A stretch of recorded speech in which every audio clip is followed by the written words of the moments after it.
Ladies and gentlemen, boys and girls, welcome to the MicDrop podcast. It's your boy Alex Wardu. Follow us on all social media. The links will be in the description down below. We got a special guest in the building, A&R producer extraordinaire, Tobias Wincorn. Say what's up to the people. Hey guys. King, how you doing? Doing good, man. Let's get it.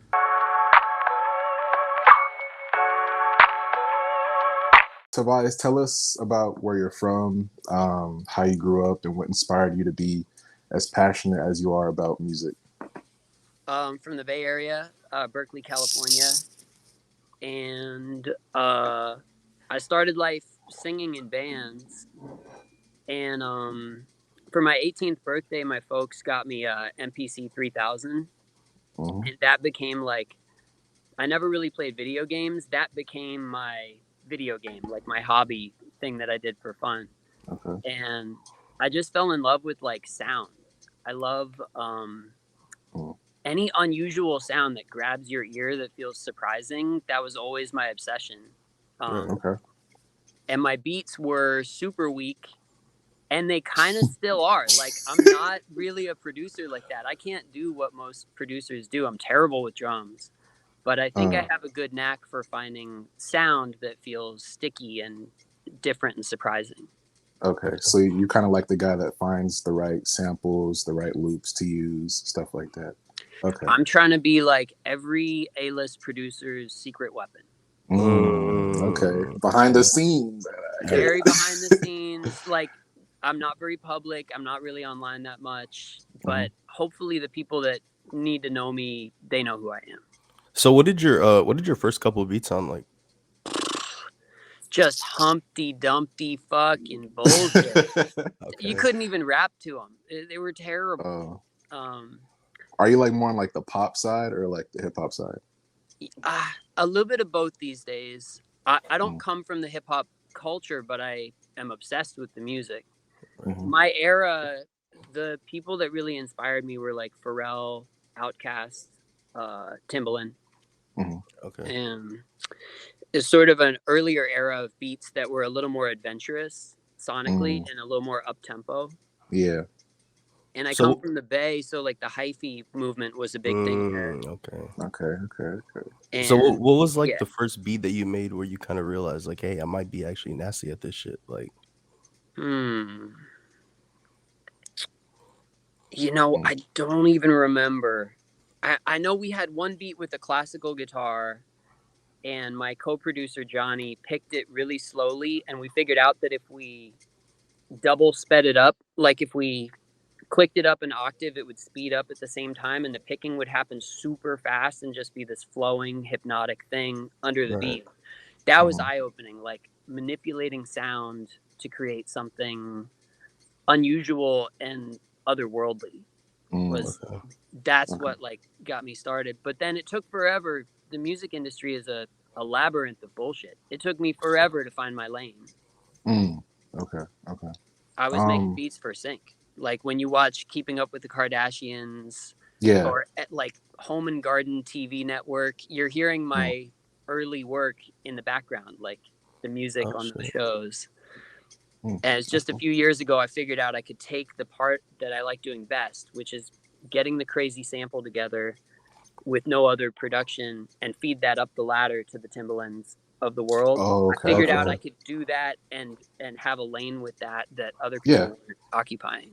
Yeah, I mean, there's always a lane for that though. I think that's a really underrated skill, having that ability to hear a certain sound and apply it to certain beats or certain artists. That's definitely a skill that's very, very underrated. So you're not really like a producer in a sense, would you say? I kind of tell people to think of me as like half A&R, half high level crate digger, half producer. Like I am producing, I'm credited as producer on these songs, but a lot of times it's a team sport. I'm usually finding the seed, the starting point of the record, the thing that'll get everyone excited to jump off from, and then leaning on my collaborators to fill in the rest of the blanks. Okay. You said high level crate digger? Yeah. What is that? Okay, like when people think of like sampling and crate digging, there's a very like throwback mindset to that. People assume that means you're grabbing dusty oldies and flipping them to boom bap beats. Yeah. Okay. I don't really do that. I'm looking for like massive horns that could fit over trap beat for Midwest and Maddox or Okay. shit. Like right now, I'm trying to get a banger for Big Frida. I think Big Frida is about to have a moment. This next album's going to be crazy. It's got to be New Orleans bounce and then have something unique, special about it. So I'm going through horns from Tracklib. Shout out Tracklib. Okay. Trying to find the like Okay. bounce. Okay. Hello.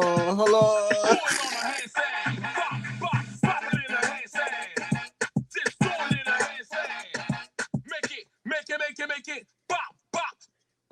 Like I want to be able to imagine the whole song, but then I'll send it without the drums. Like her producer will handle the drums. I'm in a loop to kind of get the idea. So it's more thoughtful and more future looking and more pop, I would say, than most crate diggers mentality. Okay. How do you feel about the new like wave of like the rage type beats? Like, are you a fan of those? Have you tried experimenting with those? I try to take inspiration from it because to me it's cool. I like hype shit. I have no chill. Okay. And yeah, it's exciting to me. I don't really know how to do it myself. So I'll like ask other like young producers who are good in Serum and like the right kind of synths. Like send me a few things and I'll figure out how to chop it and place it. Yeah. Yeah. Okay. So speak a little bit about I think it's Hypnosis. Yeah. Yeah. What do they do and like why did you choose to work with them specifically? Oh yeah. So Hypnosis Songs Group is my publisher. Okay. I've been with them for like 5 years. There was a merger. It was formerly known as Big Deal Music. As a boutique publisher, I would say with an emphasis on pop music. Okay. And they took a chance on me. I only had like 2 little baby cuts. I had a little piece of a Fantagram song and I want to say a Lizzo song early on before Lizzo was Lizzo. Yeah. So I didn't have much going on, but they just kind of saw the potential and took a chance on me, and I'm super grateful for it.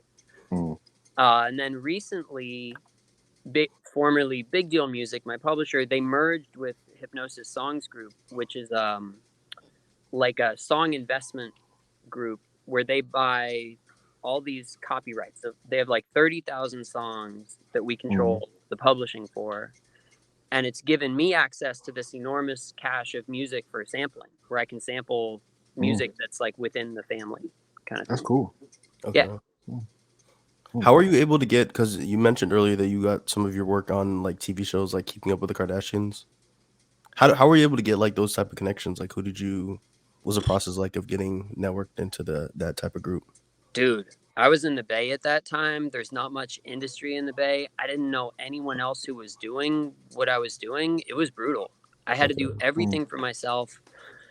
I got lucky because the first little sync company fell into my lap. Like it was someone I had worked with previously in my band days, came to me and said, shout out Wayne Ledbetter. He's like the squarest white man you ever met. Like, hey, I'm moving into television music licensing. Do you have any funky instrumental music that I could use for this? I was like, yeah, dude, here's 100 beats. I'd just been getting high and making beats anyway for fun. I didn't think much about it. But I lived with this girlfriend at the time who watched all this terrible reality TV, and it drove me crazy that she was watching these trash shows in our little apartment. But then I started hearing my beats in the background of the shows. And then 9 months after that, I started getting royalty checks for it. And I was like, oh, this is a real thing. Here's 100 more beats. And then I sought out other companies kind of at the dawn of the reality TV boom who were sourcing the music for these shows. And I just networked my ass off. It was such a pain. I would have to make like spreadsheets of my own music, like with all the tags, like Okay. Up-tempo, Latin horns, like list all the writers and their CAE, IPI numbers, and just like busy work forever. All this non-music shit just to make it work and to get those royalties coming. And it was enough to keep me afloat until I found my lane in recent years. So you didn't even know your music was going to end up, you was just chilling with your girl and your shit just starts playing in the background of these shows that are really popular. It was a surprise at first. And honestly, every time I hear my stuff on TV, my first thought is, oh my God, someone else stole my sample. Like someone else made this track and they just happen to use the same sample that I did in my track. And then it takes a minute and I'm like, oh wait, no, that is my track. Like, that's pretty cool. Yeah. We had a guy on here recently. I think his name was Rick the Ruler. Yeah. He had a similar story to that, where it was like he heard I think it was a song he did with Rihanna, where it was like a sample, like a familiar sample that he heard on TV that they basically took it. Something right about that. Similar story. But, what is whosample.com? Oh, glad you asked. I am working with them as an A&R consultant. Whosample.com is like the go-to site for anytime you want to know like what the sample is in a track. That's where you go look it up. If you want to know every sample off Jay-Z's Blueprint, you go there and you just put in the song name and it'll tell you the source thing that got sampled with a link so you can hear the original. It'll tell you what time was, like at 5 seconds to 9 seconds. That's where they got the loop for this classic record that you love. Like, for someone like me, it's a godsend. It's really helpful on the production side to know, like, hey, I want to flip this sample. It sounds crazy to me. Has anyone else flipped this recently? Like, where I'd be, you know, you don't want to do what people have already done too much. So it's been a resource for producers like me and labels, A&Rs, everybody. They just launched their new platform where we're hosting original music that people can sample with an easy clearance, very reasonable. Tons of talented creators and even indie artists and bands are putting up their whole album with the stems. So you can snatch vocals and bass lines and all the bits you want to flip. It's super rad. That's dope. So, you have a lot of high profile placements, and the question I like to ask most producers that we have on here is like, how, as an up and coming producer, like, how do you get like some of the more well known placements? Like, is it just like by sending beat packs, sending loop packs? Like, what's like what would you say? For me, I would say you have to like develop your craft first before you send things out. Right. Because if people hear that first pack and it's just derivative, lukewarm stuff, they're not really going to listen to the next pack. I know it's the same for me too. Like, I get everybody's packs, and if the first one's not hitting, I'm unlikely to listen to the second one. So you got to open strong, be bold and unique. Like, the industry is just awash right now in these sort of same mid-tempo, sleepy loop packs. Lo-fi, Don't do that. You got to be bold and brave. I'm brave as fuck. I sent out things that might be fucking terrible. Right. I can't really tell. Like, maybe this is genius or maybe this is awful. I'm going to send it anyway. At least it's different. Yeah. But yeah, there is a culture of, I think a lot of big producers don't want to go into a session with a big artist just starting from scratch, right? When you're in that scenario, you wind up picking up a guitar or playing piano, and the track is going to come out. It's not starting from a place of excitement and originality often. So if they can have a little starting piece from me or another sample creator, someone feeding them a little kernel of something that feels special to build from, they like that and they want that. And that's a great way to get placements. It's most of how I work is, sending out really carefully curated packs that I worked super hard on and thought super deeply about, and feel like they'll hit an A-level producer's ears as something they would never have thought of. Okay. What do you think are your top 5 side hustles for producers that are trying to like turn it into like a full-time thing? Like, just ways to make like residual income as a producer. Oh, Or like passive That's income, a I good guess. question.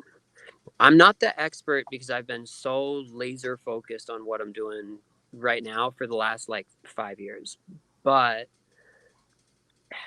and I can't say I know the landscape that well anymore, but I can say music licensing, it seems like the last way to make money in music, period. So if you have instrumental tracks, or even tracks with vocals, start plugging them into the music licensing libraries. And that's a way to make money outside of big artist placements. It takes patience and volume. You want to have a lot of stuff out there generating a lot of syncs because each one might just be a small amount of money. But over time, if you're doing it right and you're hustling the material lots of different places, it can start to add up. Okay. Yeah. So the song Tempo by Yeah. Lizzo, Missy Elliott, I know you won a Grammy for that. Congrats on that, by the way. Yeah, no, I think you're the first Grammy actually like winning artist. Yeah, that we've had. Yeah, we had an Emmy nominated one with Rick the Ruler, but not a Grammy, crazy. Shout out Rick the Ruler, man. Yeah, shout out to him. That was a great interview. But how did your like whole life change like when you won that Grammy? Like, how did you feel? I felt good. Yeah, I was just really pleased because I'm passionate about Lizzo as a fan. Like, what a cool project to be a part of. I was very fortunate that Ricky Reed, her main producer, was liking what I was doing and pulling things for that first album from my idea packs. That song in particular is just special to me. It's probably my favorite cut just because I just like it. That's the type of track I like. Yeah, that beat is crazy. I was listening to it. Yeah. I'm a fan of that track and I was involved in it. I basically made that whole beat and Ricky Reed used every part of my beat except the drums. He just put the drums on steroids and a few more bells and whistles, but everything I had laid out all the sections and I felt like I had something that I loved, but you never know until other people hear it. Yeah. Have you met Lizzo or? We met briefly at one of the parties, like back in the day. She wouldn't remember. My work on that project all happened remotely with me just getting the right stuff to Ricky Reed to build on in the studio with her. Do you remember what it was like meeting her for the first time? I just remember being a little starstruck. Right. She wasn't as big at the time. She broke big, but she like had a lot of music right? bubbling when I was more heavily involved with Ricky. But even so, I was a little starstruck. She's a big deal. No, she definitely is. Is. You co-produced "Lock It Up." Oh man, that's another one I really. You know what I'm saying? We're the Yeet Vengers over here. We're big Yeet fans. I posted it on my story. I was like, man, Yeet over trumpets. I've never heard that before.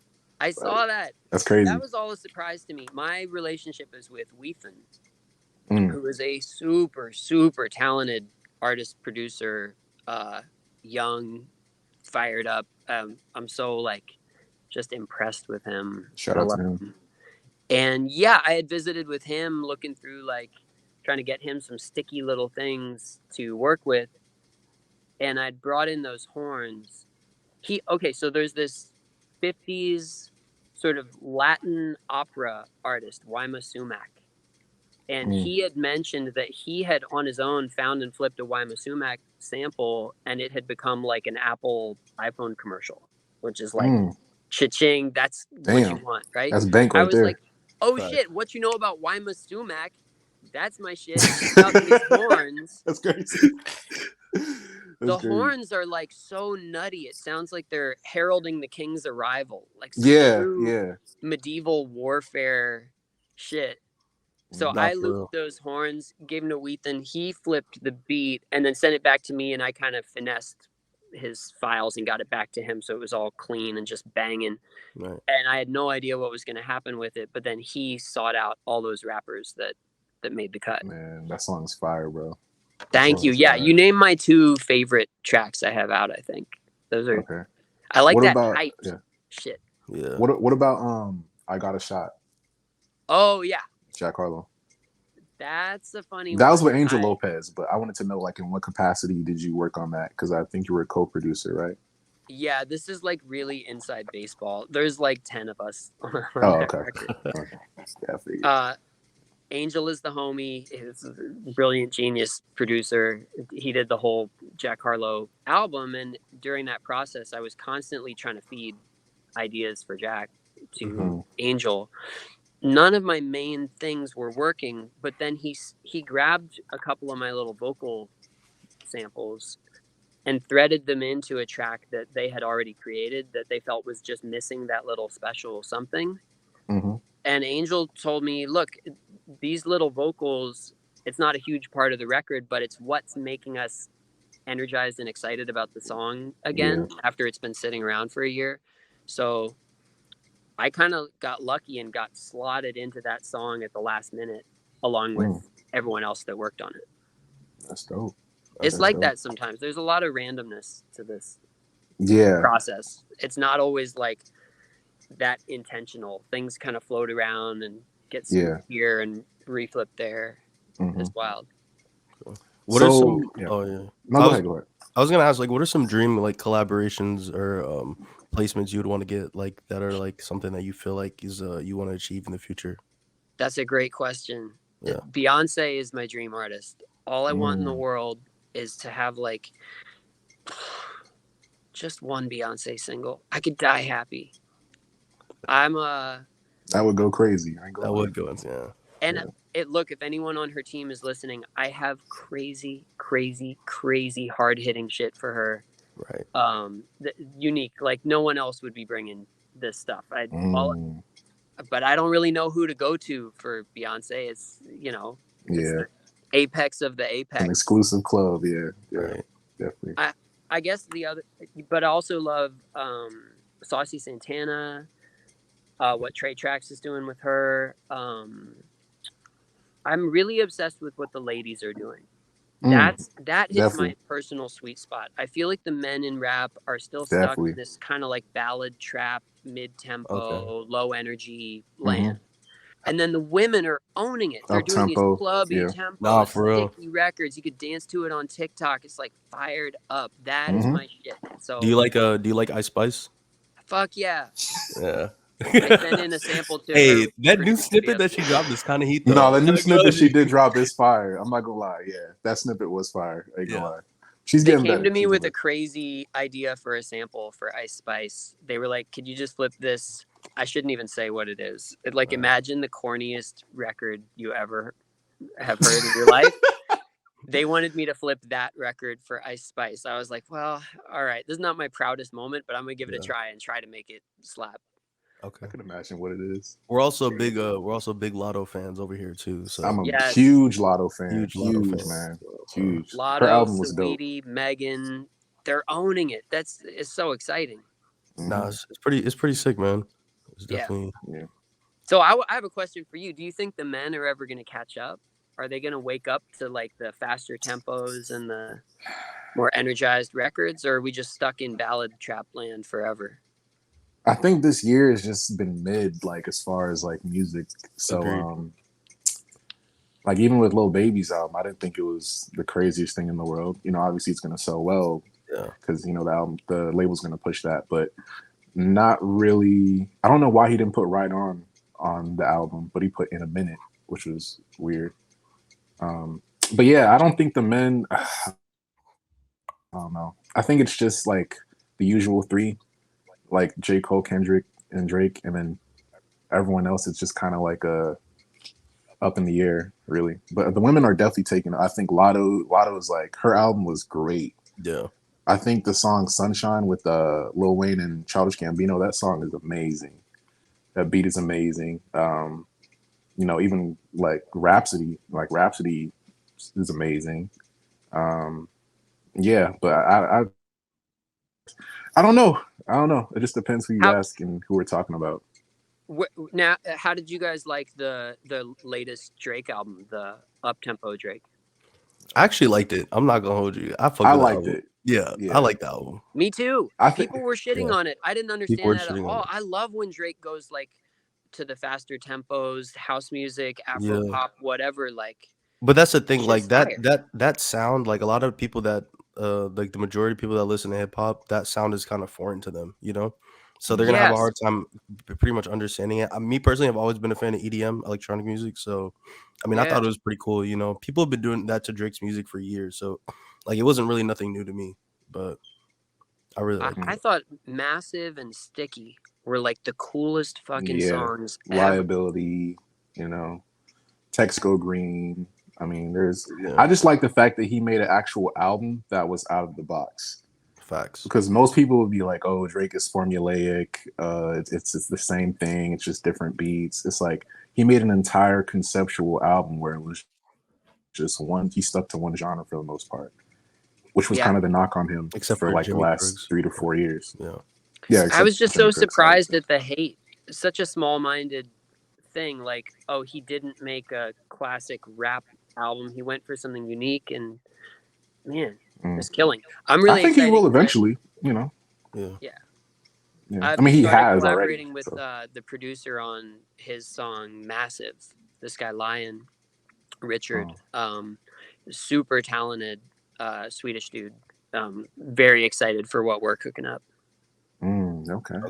Yeah. Wait, so you're working with him? Yeah, just kind of met and just started kicking ideas back and forth, but Okay.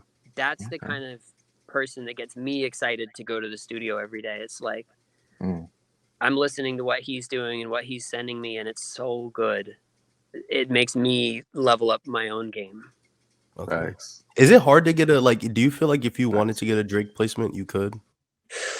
I had something on hold for the album before this last one that CLB? didn't make it. It's like that. Like things get held by artists and then they don't make the album, and you just have to always just keep it moving, move forward, and not put too much hope It's a or process. expectation. Yeah.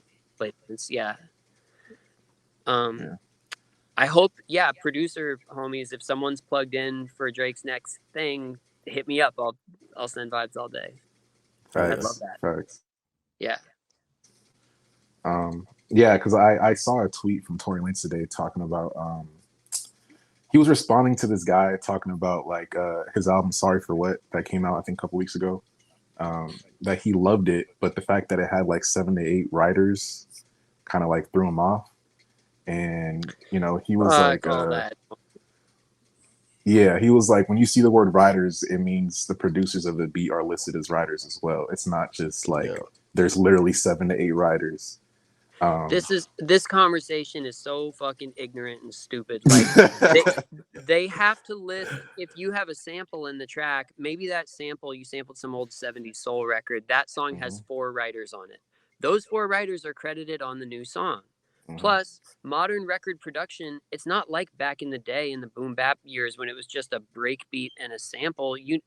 Record production benefits from being a team sport and having a couple of brains. Look at a Kanye record. Those things are produced like the apex of record production. He's not afraid to rope in this guy for horns and this guy for bass and this guy for drums and maybe this guy for some more drums. Like that's how you get the best product.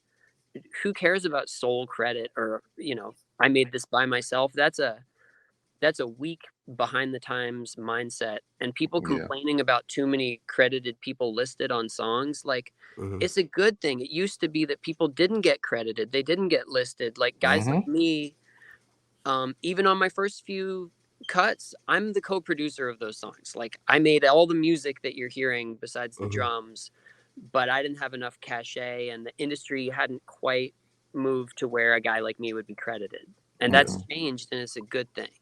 It's a good thing. Yeah. And it's funny because you only find that like the mindset of like, oh, I did this by myself, nobody helped me. You only see that in hip hop. Like you don't really see that within a lot of other genres. And I understand why, like hip hop is like very like deeply rooted in like being self-made, So I can kind of see why it is that way. But I do feel like it all comes out better when it's like a team environment, when you have multiple hands working on one project.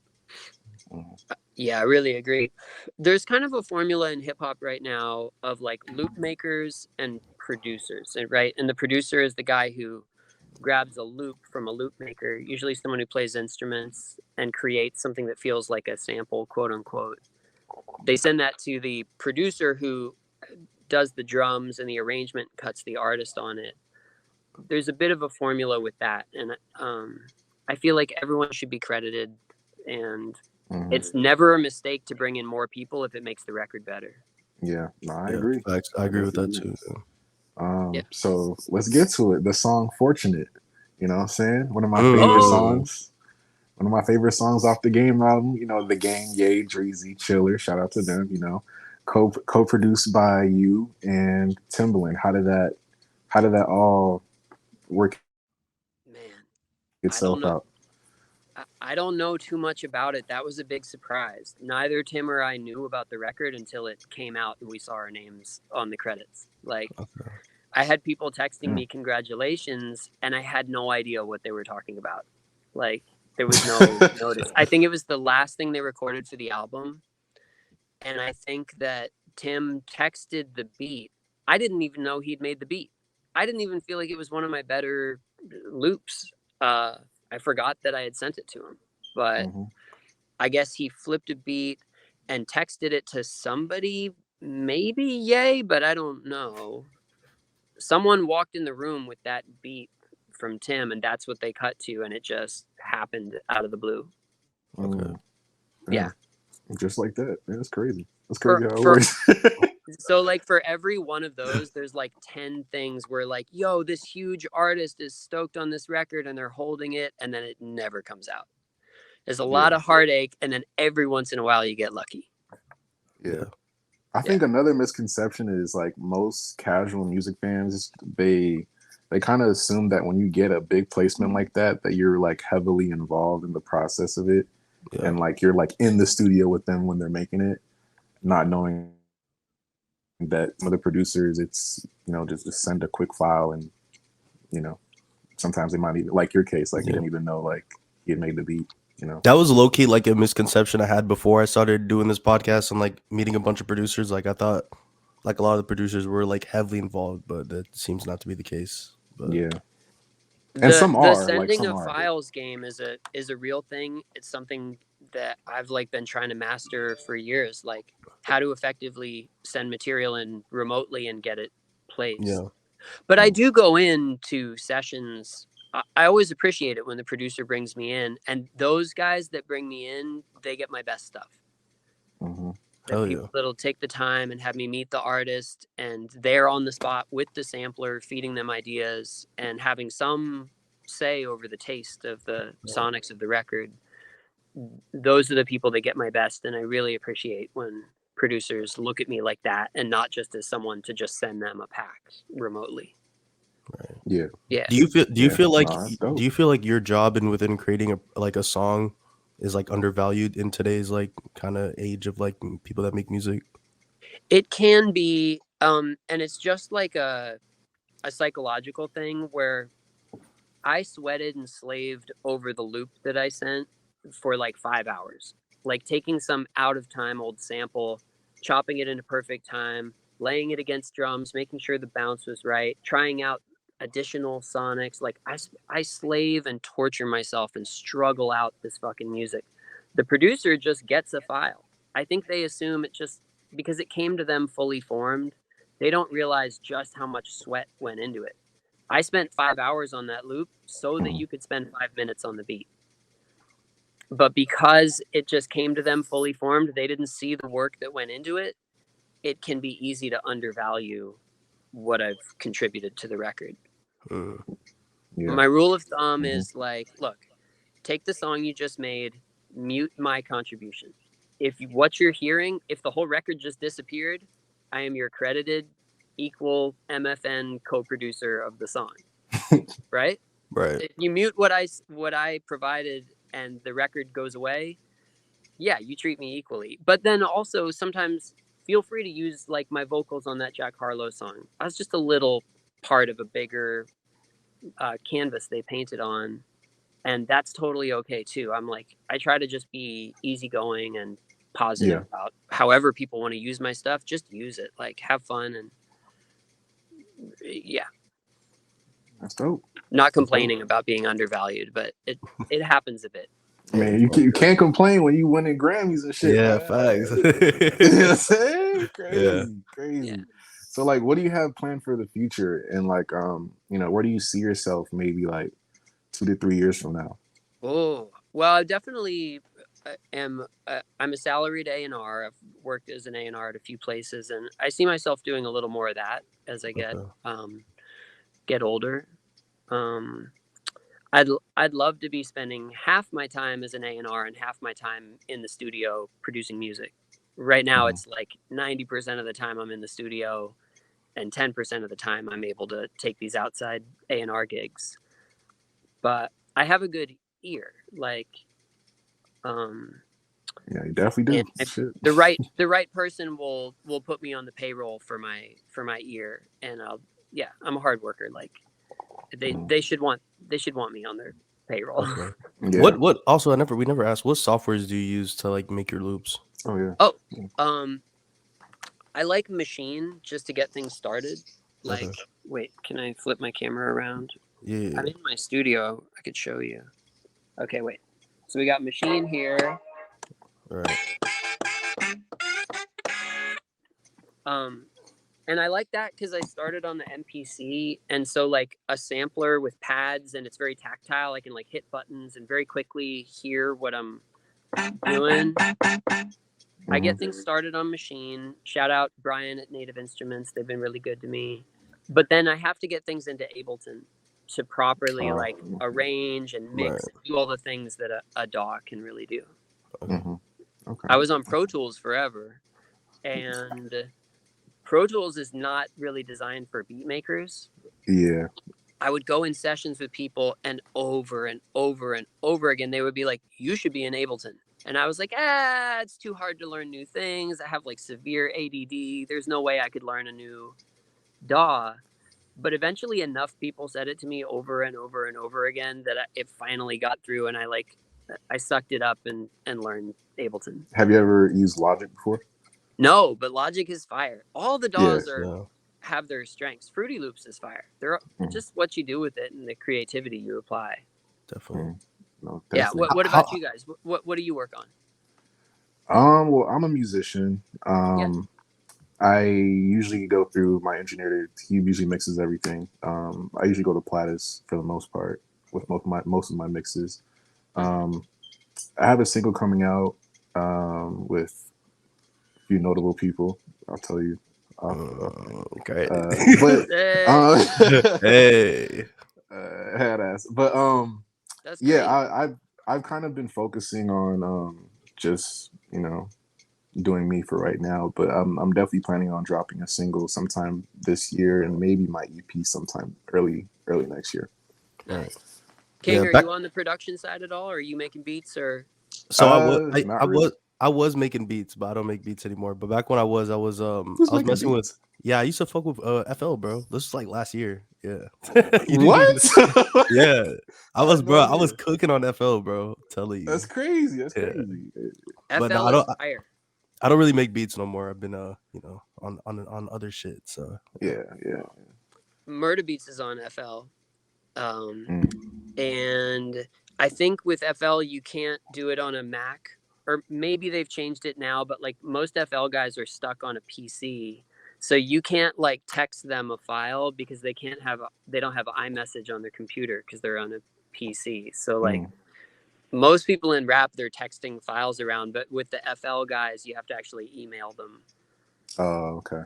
But what I heard about FL, there's something about the drums on FL. They come out literally like 5 dB louder than the other DAWs. Really? I didn't know that. So people in FL's drums knock way harder, and a lot of it's either a volume effect or something about the compression that's innate to FL, the way things bounce out. Like there's an extra slap to it. That's what I heard anyway. Yeah. No, I fuck with FL is really easy to learn. So if anyone's like thinking about getting into making, FL is definitely like, in my opinion, one of the most easier DAWs to use. Yeah. But just since we're talking about it, like shout out to Ableton. Ableton is not facts. Actually, amazing. They very recently gave me like a one-on-one tutorial where this guy Yehuda, came by my studio and showed me how to do all the little basic things that I never learned because I'm terrible with this stuff. And they've been like really good to me. And it's a really powerful engine where you can manipulate audio in crazy ways really quickly and easily. So I'm very happy I made that switch. Hell yeah. Last question before we go. Yeah, go for it. Your top 5 producers of all time. Pharrell, Ye, Timbaland. Damn. Zaytoven? Crazy. Top 5 all time? I don't know if I could give you a top 5. I'm obsessed with the way the productions were on those old Outkast records, but I don't know who was really responsible for the production. I don't know. Do you like Metro Boomin? Fuck yeah. Guy's amazing. I would love to work with Metro Boomin. I think he's top 5 all time. Top 3. Yeah. Would I be crazy if I said Hit Boy could be top 5 potentially? Oh yeah. No, that's not crazy at all. Because I feel like he was really underrated, like early on in his career, and then now he's kind of getting his flowers. Yeah, Hit Boy's like a legit genius, and he's really versatile. Like DJ Mustard's another underrated one too. Mustard's rad. Yeah. I have a personal preference for the guys who are really bold and will take crazy risks. You know, I really like Trey tracks. The production on those Saucy Santana records is just banging. Have you heard of Internet Money? Yeah. Internet Money is like the collective of like a whole bunch of producers. Yeah, I like Nick Mirror a lot. Nick Mirror's hard. Yep. Yeah, wait, who else do you guys like? Because you put me on the spot and I can never think of it. And I'm naming like the old like Mount Rushmore legends. So many producers that I like. So many. Ronnie J. I think Ronnie J is very underrated. Ronnie J, Boy Wonder. Boy Wonder's a genius, man. I love Boy Wonder, man. Hit Boy, Metro. Sonny Digital. Low-key. Sony Digital. Shout out to him. He's Nigerian. Shout out to him. You know, facts. There's another Rio from Internet Money. Shout out to him. Yep. Platis, of course. Rick the Ruler. Crazy. Rick the Ruler. Yeah. There's a lot. People that aren't as much of like household rap names that are like they're super successful, but guys like Fede Vendiver, Angel Lopez, Roger Shahayed, these guys are good too. Brilliant wizards. Those are guys that I look up to. You know who's really good? FNZ. Are you familiar with them? No. They're like the full producers of the early Denzel Curry stuff. They made this Denzel Curry song called Ricky that is like the hardest. Oh, they did that. What? Okay. Nah, okay. I'm a huge Denzel fan. Denzel fan, so I gotta tap in. You said his name is FNZ. It's a duo. They're from Australia. Okay. And like you listen to these albums, like the last Logic album, there's a song called Perfect. And it's the hardest track on the whole album. I was like, who did this one? FNZ. Right. Murder Beats comes out with that great record for Chloe, the huge #1. I'm like, who made the loop on this? FNZ. I look at who made Denzel Curry Ricky, who produced that? FNZ. These guys are everywhere. Their shit hits hard for some Australians too. Like it's wild. They're the hardest, toughest loops in all of rap, and they're more than it's just like the letter FNZ. Like okay, never heard of them. Okay. Hey, it do be like the random ass like producers from like it really does Switzerland or some random ass shit. Finland, fucking Ireland. Crazy. Dude, shout out to YZIO or whatever. I'm collaborating right now with a dude in Germany, a guy in Amsterdam, guys in Sweden. Like some of these Europeans, they just have like a different mentality. Right. How they approach the beats, and like they'll be making some of the hardest rap shit in the world. Yeah. Facts. Hey man. Well, thank you so much for coming on, man. It's we really appreciate it. You know what I'm saying? Whenever you want to come on, you're welcome, bro. Thank you for having me. I'm really flattered. Like I really appreciate it. Absolutely. Hell yeah. Let the people know where they can find you on social media, man. Oh, I'm just Tobias Wincorn on Instagram. That's all I really do, and I'm not even on there that much, but give me a follow up. I'm always posting the records I'm involved in and pictures of my dog, and Oh yeah. That's dope. Thank you so much for coming through, man.